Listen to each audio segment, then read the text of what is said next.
Right, hello, welcome to the video covering the new news of the bans. I've decided to put suit on because it's a very serious subject and it's also technically the death of my favourite little rat, which is Hiram. Flaversham, which I think's a rat. I don't know. I think it's a rat. Everyone calls him a rat. This video might be a lot of tangents, might be a lot of me spurring on to different things. I hopefully can cover everything if you watch the video and make it through some of the tangents that maybe are a bit random. But there's just so much to talk about. And as well, it's very interesting because the ban literally came into effect 5 minutes after our Tuesday local league started. So, everyone's got basically illegal decks because Sapphire is so popular at this point. And it was like we just got to play with the illegal cards because, it was 5 minutes after the ban was announced. But yeah, just going into my opinions, of course, I kind of put off the video. I didn't want to run home from locals or record a video there covering the news because it just felt like I wasn't going to have my words, properly done. Of course, when I heard the news, it was like you get that anger, sort of, I don't know, really, a bit of frustration, a bit of why did they have to go after Sapphire Steel so hard when Ruby Sapphire was the one that was dominating so much. But of course, you kind of take a step back. You get to look at all and go, overall, this is just an attack at not attack, sort of attack makes it sound like it's aggressive. This is a way just to balance Sapphire, and yeah, after playing last night, me and the missus managed to get some games as well. The online thing that we don't really talk about too much managed to get the changes in quite quickly, so we've seen it there. I spend a lot of time in different discords and stuff, and seeing how decks sort of evolve. And yeah, it looked like Ruby Sapphire maybe at a point where it's just going to be a very balanced deck. It's going to still do its amazing Sisu coil stuff, but it can't be as greedy because it can't draw a million cards from Hiram. And it was really lovely to see as well. Shout out to everyone in the 20 Law Discord who hangs out in the Sapphire Steel threads, both the Kiwi and the ramp item based builds. It was really nice to see that it was a bit of frustration, of course, a bit of this is why have they done this, and then it was straight into like how do we make it then? How do we make the deck work now that we can't use these two vital cards to our deck? Now that we've lost basically 8 cards in our deck, how do we do that? So it was really nice to see them sort of instantly go into ways to improve it. So I think besides a fair few little bits there, I'm very happy the way the community has reacted to all of this. Of course, yeah, again, I didn't want to tweet too much because if I tweet, it would just be like coming up with the same drivel that everyone is about banning Diablo and frustration and other things. So I've kept quiet until I've done a video, and hopefully I can cover all my points in the video. So I think, yeah, the news is very harsh to hear. I think overall it is a very healthy thing for them to do. I think Hiram is quite powerful, and I think I'm going to talk about both cards individually, and then I'll get into the overall ban and the way I think the game will shape out and the meta will shape out. Um, I think the Hiram ban, yeah, of course, it was a very healthy decision to do. I think if you've played a lot of Sapphire, you haven't realized how powerful Hiram actually is. Kind of giving you 4 card draw with on top of that another 2 card draw from the items that also cycle. And then at any point you could break an item for the cheap cost of getting card draw, and him having 6 health made him quite a hard target to remove. And by this point, you're probably feeding yourself for so many cards that could protect the Hiram and set up your win con that there was just really no way around it. Um, I think especially it was very prevalent in Ruby Sapphire because they would do all of their ramp things, and in a lot of TCGs, ramping is quite an expensive thing to do. The payoff is that you get these big creatures, but it should be quite an expensive thing for you to do. It should be quite a hard thing for you to do, deciding what resources to get rid of. Examples in other TCGs, sort of like One Piece, you have ramp decks that require you take away from your life. So you'd be damaging yourself, but you get the payoff of ramp. But in Lorcana, we have this issue where they could ramp and they could draw a million cards, and that made ramping not really a hard decision because it tends to be a hard decision on what you sacrifice resource-wise, but it didn't in Lorcana because you could just draw about 5 cards and then just decide which one. And even if you inked the wrong one and you got rid of the wrong card and did the wrong thing, it didn't really matter too much. You had this big buffer of, well, I'm going to draw a bunch of cards this turn anyway, so I can just lean on that. So it felt very rough in Ruby Sapphire, and that's how we saw Ruby Sapphire lists get to this greedy point where they could play like four of the big Sisu cards, four of the little Sisu cards, all the sharks they wanted, Pirate's Life, everything, because it didn't mean if they inked one or they had to get rid of one, or they bricked maybe because they were about to draw a bunch of cards that turn anyway. So it's very good to see this card sort of be removed. Maybe I would have approached an errata change the same way that we saw Bucky. Maybe not as violent as they went towards Bucky, and they see errated him out of the game, but you could have maybe Hiram was only an on play or an on quest. Um, you know, Giving you a bit more versatility there on when you'd actually want to use the card, and bring it down from being this insane card draw mechanic machine to it just gave you two cards and then a body on the board that could probably sing something for you. But overall, I think just getting rid of it's fine. I think as well because this card is so powerful, and you see this with all the decks. Um, you've got I'm going to use I'm going to yeah, I'll use Hiram for example. For first, we have Hiram who just draws and breaks items and does this amazing job. But if we take him away, they added loads of stuff like Maurice's workshop with the new cards as well. They're able to break items and draw cards. There was another one drop that I don't think is particularly good. It's a 1/2 that when it quests, it can break an item to draw one card. All these cards are just insanely overshadowed. There's no point of playing them because Hiram is so good. I'm not saying it's just Hiram that has this problem, because if we look at Amber, you've got Rapunzel, who is a draw based on healing, which is a thing that Amber can do.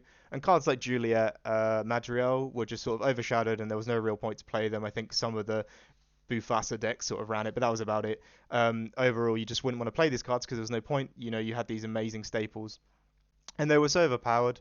And I think mentioning this is worth mentioning this because going forward, I reckon into set 8 it will become more apparent why the Hiram got removed.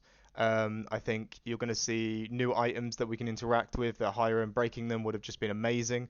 There'll probably be new cards as well that want to draw cards based off items or interact with the items. And again, Hiram is still so amazing and so powerful, and allowing these Ruby Sapphire decks to basically just get more greedy and have more item interaction and just play more top end without the payoff of having to manage their ink properly and managing how they ramp properly. It would just be an absolute insanity. So I think the Hiram ban is for right now. Of course, we're seeing like top eights are just Sapphire decks, Ruby Sapphire and Sapphire Steel.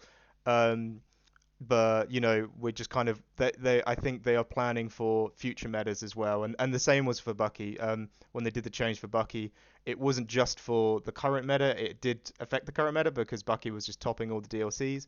But also I think if we were going into these later metas where we had these Sapphire Emerald decks running a card like Bucky, they would have just got insane value basically. They would have been at such a powerful point.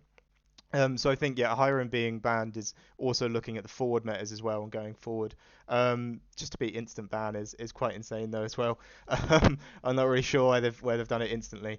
Maybe because there's no actual real competitive events, so they might as well get it official competitive events, sorry. So they might as well just get it out of the way, and it doesn't affect their competitive circuit because they haven't really got one right now.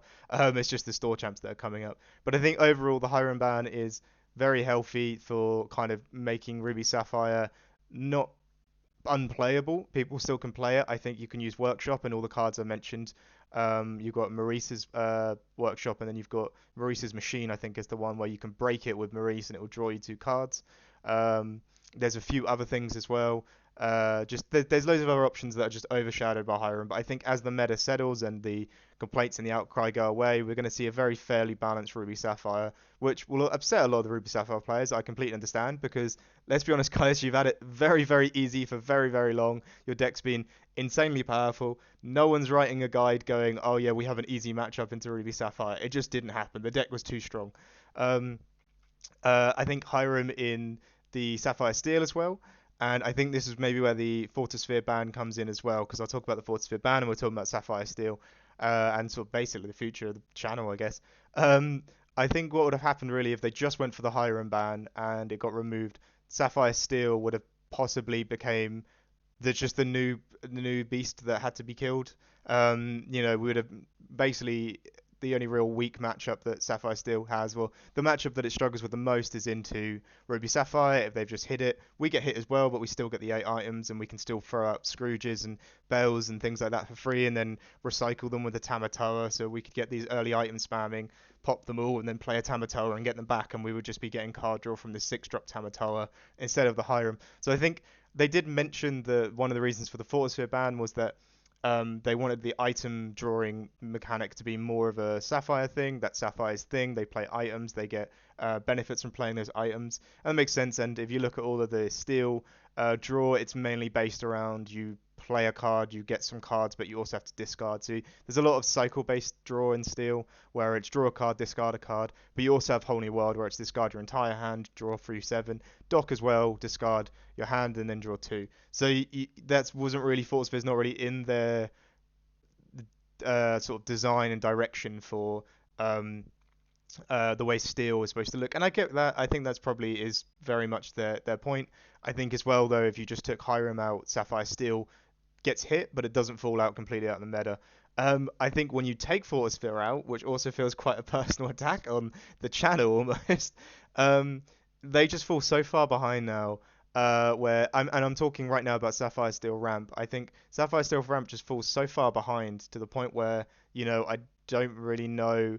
It will come back. It will definitely come back and it will be playable. But it was played in set one and set two where we didn't have the Fortisphere. Sorry, Fortisphere came out in set four, so this deck was quite popular from set one to set three. Without the Fortisphere, it was still playable. Um, but so I definitely think he can come back. In set one, we had some very interesting methods of drawing cards, which were things like Beast's Mirror. Holy World has been used for so long in the deck archetype, so I think those cards can maybe come back. Especially as Holy World and Dock are the two biggest like draw mechanics that Steel has. And hopefully we also get some more Sapphire draw cards as well in the future for the deck. So I think as much as it feels like quite a personal attack on the deck, I'll admit out of the two bans, I was happy with the Hiram ban. I don't think I'm that happy with the Fortisphere ban, and I also kind of feel the reasoning for it is not amazing. Because they wrote the card, they printed the card, and now they've gone. Actually, this doesn't feel like a Steel card. Let's remove it. So I haven't really loved that approach to it. I think maybe as well they're worried a bit like playing Bell turn one is locking out a lot of decks right now, and Sapphire Steel could still do that as long as they had if they had the 8 items and then we could play those Let the Storm Rage on, we could still play that Kiwi build that I'd been sort of talking about and mentioning, and I think the ramp decks could as well. I think they might even need that. They'd probably still play Bell in that deck, depending on which way the items go. I think you still probably play Bell in the deck. It's still very powerful, especially if you've got Hirams to pop the items anymore. Wee. But yeah, before we used aerials and Tamatoas, you had set one Bell. You have loads of ways to gain a massive amount of lore. You still have access to Lucky Dime. You can still play the Lucky Dime for free of Tamatoa. It's just trying to get that draw engine set up again, and I believe a lot of people will go back to Whole New World in the immediate. So yeah, as much as I'm not particularly happy with the Fortisphere ban, I do still understand it and respect it, and think there was very good reasoning behind it. But yeah, as the sort of meta evolves, of course, for both decks I have to talk about then is Ruby Sapphire and Sapphire Steel. Ruby Sapphire still has a build that can work without Hiram, which is DKP's sort of burn shark build, using the manas and the sharks. That build does play 4 Popsicles and 2 to 3, maybe even 4 Hiram sometimes. But I believe his reasoning was just that we're going to play the busted cards because other people are playing the busted cards, so we put them in. But it's not very much in what we're trying to do here. We're trying to get to Shark. We're trying to burn. We want to beef up the board, and we want to put manas down. So we don't have to play the Hirams if we don't want to. His deck was very much built around scrying. So instead of drawing the cards you wanted, you just found the card you needed. So I think that deck completely survives, and I think the Ruby Sapphire players have that deck to lean on for now, whilst everyone figures out how we're going to build item-based decks. And of course, in Sapphire Steel, we still have Kiwi, we still have Sapphire Steel aggro decks. In a sense, we actually both these decks get a bit more powerful because their weakest matchups, like for the DKP list, I don't know if its weakest matchup was Sisu on Ice, but whenever I watched it, it always looked like it struggled into that matchup. It looked like it wasn't playing as many of the good cards as Sisu on Ice was, especially in set 7. Not in set 6 as much, but in set 7 that's looked like the case. So it looks like they get better in that sense, and Kiwi gets better because the two matchups that we were starting to struggle with, of course, Ruby Sapphire has always been our worst matchup, and now we will only expect them to maybe hit one big Sisu and then probably gas out, so we can get over the finish line that way. And sort of Sapphire Steel ramp having the option to play Bell turn one was the reason why we also had to play Bell turn one, because if we're going to play, a Mickey, a Happy, a Mulan, or whatever it is we're going to play turn one, we couldn't really do that if they're just going to play Bell turn one and sing like the Storm Rage on. So we also had to take advantage of that. But now we can cut all of that nonsense, I think, and we can go back to the same way it was built in set six, where we it feels a bit of a step back for the deck, but I think it's completely fine. I think we go back to the same way it was built before. I'll just quickly, briefly show you a list I've been working on. Like I say, we played last night, and we've been playing a good amount in the morning. And I think I just went back to the set six, back to what we know, and started putting cards in that work. And to be honest with you, it very much looks like the set six list.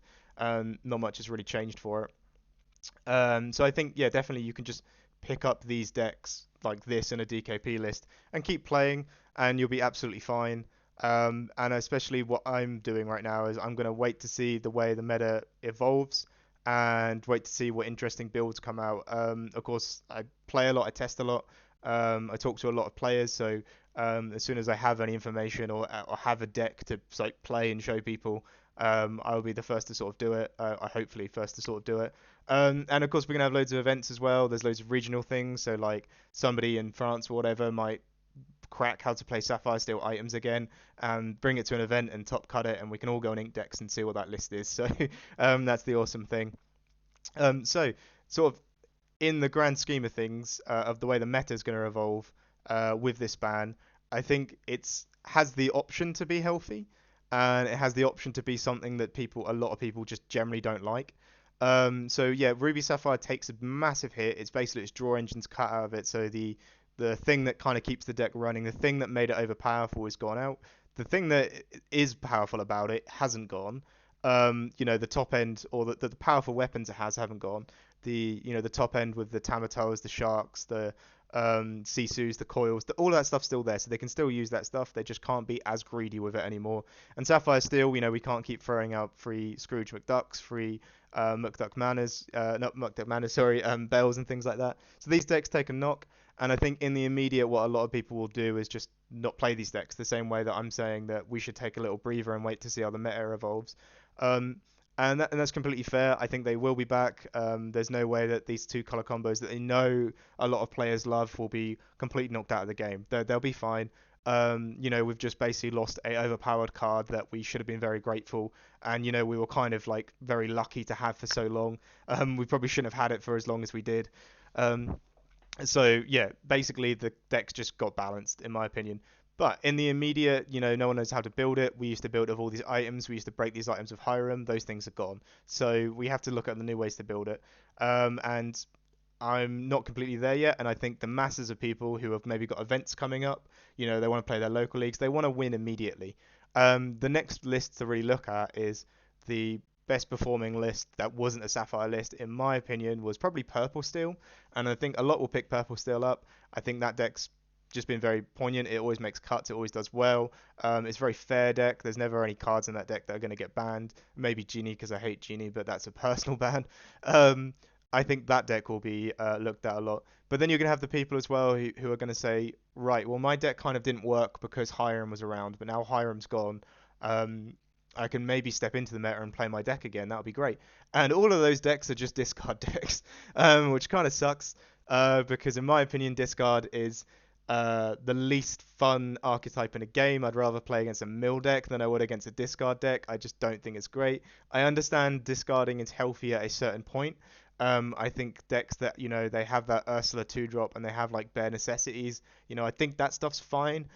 Maybe you have a card that is like a very good card in the deck, but on top of that you play it and it makes your opponent discard a card. That's kind of cool. But I think overall, having full discard decks that are just around taking cards out of your hand, making you have no cards, is just very dull, especially as we don't have a way to combat discard in the sense that we don't have a card that says when this card is discarded, play it on the board instead or something like that, or some benefit for going against discard decks you can tech.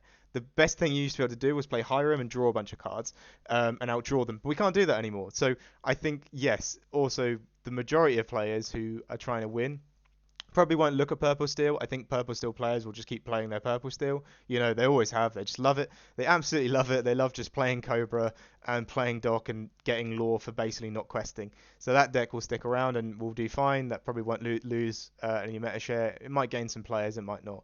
Um, but I think discard will definitely come back in the strongest route because a lot of green steel players were just basically like, I can't beat you because you play Portugal, you play Sail, you play Hiram, you play Tamatoa, then you keep Hiram questing, and there's never any point where I'm even threatening getting you down to 0 cards in hand. So, green purple, of course, is another deck that's been quite popular. It's probably just below purple steel in how well it was performing. So I see that deck coming quite back into fashion. And I think maybe to combat other ones, you know, the yellow green players will be like, well, we can play our discard deck again because, yeah, one of our matchups that was the hardest in the world and we couldn't beat it, or both of them, sorry, Sapphire Steel and Ruby Sapphire were like basically terrible for them. They're like, well, we can do that again. We can play Prince John into You Have Forgotten Me again. We're going to have great fun. Your opponent's going to have no cards in hand and be at 4 ink. I love it. It's going to be awesome. And then the next deck, of course, is Green Steel. And I think Green Steel will be the best one to combat all the other discard decks because you have all the discard mechanics, you have all that lovely stuff, but on top of that, you also have steel removal, which just hard-based removal of getting characters off the board is the best. Green Purple has some awesome stuff with the crabs and the foxes and the genies and the Elsas. That stuff's all great because it's just good bodies on the board that can trade up. The overall steel removal should be great. You know, if you manage to get an Ursula to stick and then sing Strength or let the Storm Rage on, I don't really see how you lose those games. You'll just be so far ahead. So I think, yes, there is a very high chance that we're heading into a very popular discard meta. Everyone's just playing discard mirrors, and there isn't really like a deck you can play that's going to be outdrawing the discard deck. Maybe like a mono purple thing that just draws a billion cards. I don't know. Or what's that? Diablo also draws as well, so maybe not. So there's a chance that that's the way the meta goes. I hopefully don't think it will do. You know, their deck still relies quite heavily on Diablo sticking, and now that we don't have to put a lot of cards in the deck for the Ruby Sapphire matchup anymore, so as you look at this list, we haven't had to put Benjers and Wendy Darlings in there. We can focus way more in on trying to answer that Diablo. So we can put Happy and we can put the Dwarf Mines package in, which also overall, as a package, just isn't bad into the field. Compared to Benja and Wendy Darling, which overall probably are just bad cards into an open field, but they're just there for the Ruby Sapphire matchup because it was so powerful. Whereas Happy and Dwarf's Mines are just steel-based removal. They're ways to check evasives. You know, they're just decent into an open field. So I think those discard decks will come back. Instead of putting our cards in for the Ruby Sapphire matchup, we have to put our cards back in for the discard matchup, just like we did back in whenever Bucky was popular and just before Bucky as well, the Green Steel set 3 Green Steel and set 4 Green Steel. Back then, when you had to just basically, not for Diablo answers set 3, sorry, but you had to put a lot of stuff in there for green decks, and just checking for evasives is going to be pretty useful. Yeah, actually, no, you didn't ever have to check for evasives in set 3, but so this video is going along and I'm going on massive tangents here. But set 3, no, set 4 and set 5, you kind of had to put Diablo answers like fully in your deck. That's all you had to really think about. And the deck kind of fell out of fashion because Ruby Sapphire was so popular. Now that Ruby Sapphire is gone, we could just basically go back to thinking about Emerald Steel and Emerald answers for Diablo and ways to basically not lose with having no cards in hand. So, if you like having to put a bunch of terrible removal stuff in your deck, like I enjoy Happy and the Mines, I think they're fine, but like you're gonna have to go further with Fire the Cannons. I think Red Purple is probably gonna have to look at cards like Pegasus again, the 2-drop evasive, and basically go very heavy in on like countering this matchup as well as being fine into an open field because as I say, Purple Steel Song, I don't see Steel Song going anywhere. People still love that. People love that deck for like it's probably its worst meta was like when both the Sapphire decks, which is its worst meta was probably set 7 pre-ban, because there was just so many Sapphire decks that could just outplay them and outperform them. That deck was still being played, so people are not going to go away from that. Like I say, Ruby Amethyst, you know, in a sense, cutting the Sapphire down should open the field to just be a very widespread field, but we probably have to put a lot of answers in there for green-based decks. So I think this is why I say there's a possibility to have a really amazing meta where it's widespread, and there's a possibility where people go, I'm just going to still play the top meta decks, which they will do, and discard seems amazing, and I don't know how anyone's going to draw more cards than me. I don't know how people are going to answer my Prince John with Ward. I don't know how people are going to be Sisuing, B-prepping me, so discard's amazing. There's a possibility it goes that way. Of course, it's weird. These two cards being removed has like changed the entire game way more than any set has ever done. I think, in my opinion, like removing these two cards completely drops down Sapphire, which raises up decks that couldn't beat Sapphire. And then the decks that are raised up might have counters as well, and also the Sapphire decks will be looking at other options, and those other options might have impacts on the meta. So overall, I think it's just thoroughly interesting. There's a very likely chance that we're gonna have amazing decks. It feels like the launch of a set where everyone's like, "Ah, oh, I think Red Steel could work now." You play it and you lose like 0-5 to Green Steel or Green Purple, and then you go, "Oh wait, maybe this set isn't for me." So yeah, there's this very possibility where it's a very widespread meta. Discard is played a lot, but there's tons and tons of options for decks. For me personally, and like I guess is the last topic ready to cover, talking about the channel, of course, still love Sapphire Steel. I think I'm also one of the more fortunate Sapphire Steel players in the sense that one of the original people to do the Sapphire Steel Kiwi list, Justin was of course the one to create it, and then I just sort of played it at events and run it on, talk about it on the channel. So the fact that I still have the option to play this deck didn't really get hit by it. Yes, okay, we were playing Hiram's Pop Schools and Fortispheres, but we can just go back to the way it was being played in the previous set, which is absolutely fine by me. I know it's a way that Justin wanted to play the deck. Justin was never that particularly happy with playing Bell in the deck, and that's actually one of the reasons why I don't believe he wanted to play it that much, and went more towards the ramp-based decks again, which he also loves playing. Um, yeah, so I think it's pretty fine. I enjoyed playing as well. As I say, I think the only reason I really had to put Bell in was the card. It was so overpowered and so amazing that I was just going to lose against people who were playing Bell turn one, and I was like, here's my happy turn one, or here's my Robin Hood. Please let me get the shift line off. But now, we're back to just Cinderella is only the real answer. If you want to answer it, play Fire the Cannons, which again there might be more of because of green steel or green discard. But we get back to we can play these characters, and I kind of like playing the deck a bit more like that. I think at its simplest, it's free wins. You just play a curve out that they can't beat. One drop, two drop, Alice, Pluto, Cogsworth, and just quest out. And at its most complex, it's like trying to find the max value out of these small characters and trying to find as much questing power as we can. So in a sense, I'm happy that I can, in a personal sense, I'm happy that I can just go back to this standard sort of version of Kiwi, and I think it should still perform well at different events. Um, and we can also get to look at all the set 7 cards that aren't in this list, but I have been testing them out. I just haven't tested them enough to confidently say they're good enough for this list. We get to test out cards like Bagheera, which I kind of was very interested in. I mentioned in my first video of the set, I was like, keep this card around because I have a feeling there'd be a situation where this is playable. It wasn't really playable when you're playing against like Sapphire decks that don't really put anything on board and then they dime tap for 12 or whatever, or they just completely clear the board and they don't care about the 2 damage wide. But now we're in a meta where people will be playing for the board, especially these discard decks that want to get their Prince Johns and their Diablos set up. Purple Steel then wants to get a board set up. Having Bagheera around kind of throws some interesting points into that.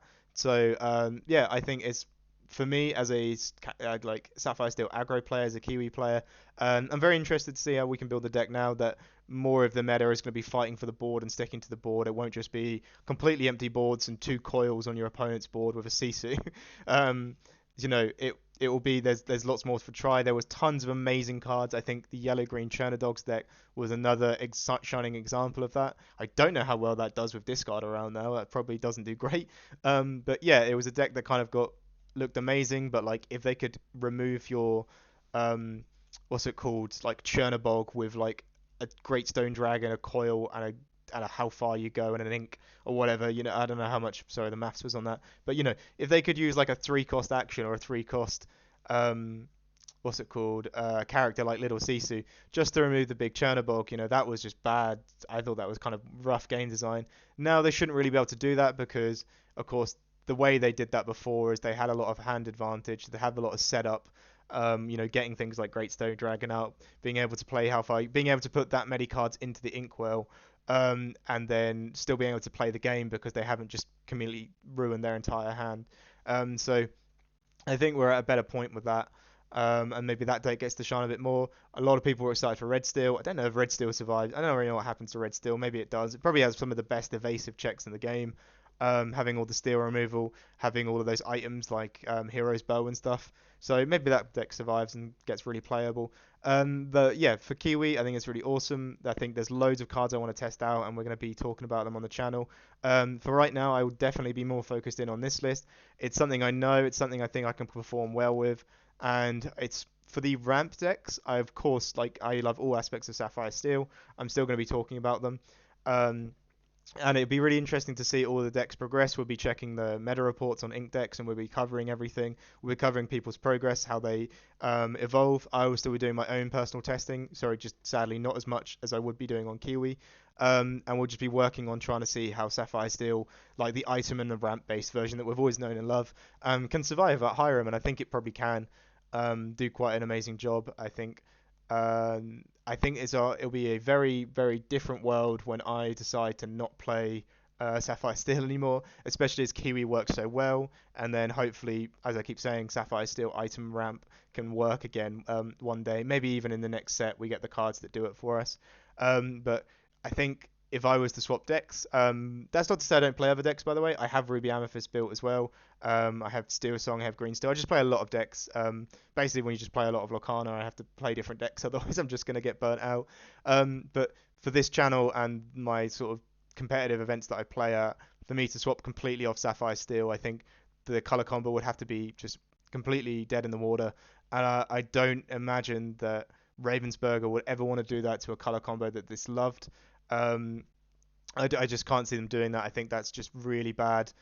For them, all they've really done is taken Ruby Sapphire and Sapphire Steel down to a level that all the other decks are at. Which also meant that they did have the chance to raise all the other decks to this level, but then maybe that would be a power creep problem. And the video's going over like 30 minutes right now, so I'll probably not talk too much about that. But I think, yeah, it too long didn't read terms. We've just been brought back down to their power level. We shouldn't really be that upset because we've had it so good for so long. Hiram has been a card that any deck, it just performs so well. Any deck, if they had a card on the similar power level, they would have loved it, but they don't. Comparing Rapunzel to Hiram is always insane. They get a possibility of 3 cards with a requirement of damage on it. We have a Pop School turn 1 and we get to draw with Hiram whenever we can, or, whenever it sticks or whatever we play it. So in a sense, we just basically got brought down to the power level that is appropriate. Hopefully it does feel that way. Hopefully it doesn't feel like Green Steel is performing above and beyond all the other decks. I keep saying Green Steel, but just green and purple, green, purple, yellow, green. All the discard decks. Hopefully it doesn't feel like they're just getting leagues above us. And everything sort of balances out here, and we have a sort of fair meta where every deck has fair game into every game. So yeah, I think just overall we got brought back a peg or two that we kind of needed to.